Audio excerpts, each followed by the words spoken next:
Hey y'all, it's me Carla, and this is not a food review, even though I put my signature food review graphics on here. But I just want to let you know I'm going to review a book today, and that book is called A Nightmare in Oz by David Keyes. And you might be saying, who's David Keyes? Just a cool guy. Now, you might be saying, well, there's already other books about Oz. Well, this is continuing the story and looking at different aspects of the book. All right.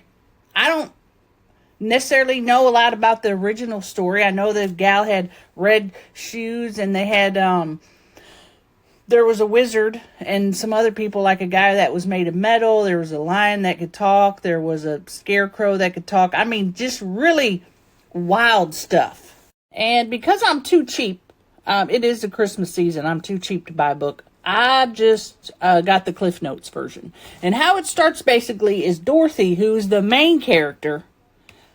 She ain't never had no dreams. She ain't had good dreams. She ain't had bad dreams. Never dreamed. And I'm thinking maybe she's got sleep apnea. Because before I got my CPAP, I didn't remember my dreams. Then I got my CPAP and I'm like, oh, I'm actually sleeping. So I think maybe Dorothy has sleep apnea.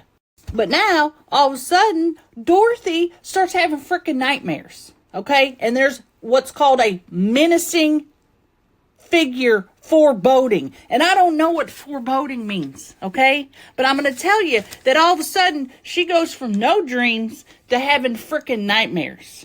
So immediately in my brain, I'm like, what's causing these freaking sleeping terrors?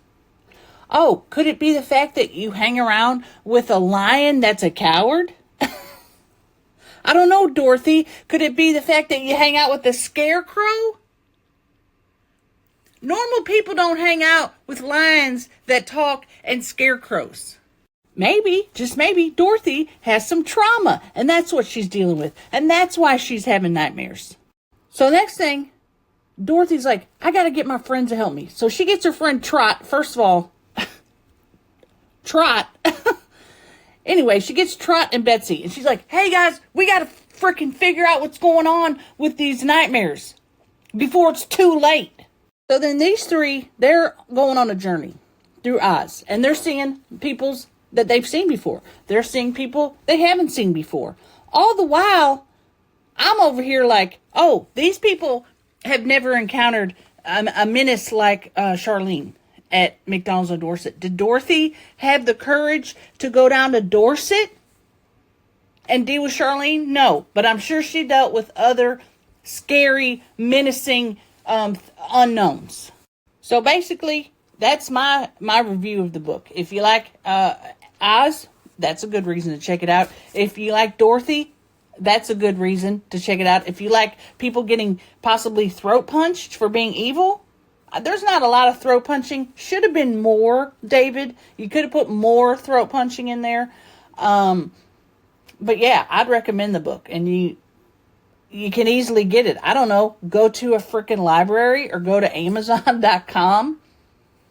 And this ain't a paid advertisement. I'm just telling you my Cliff Notes version.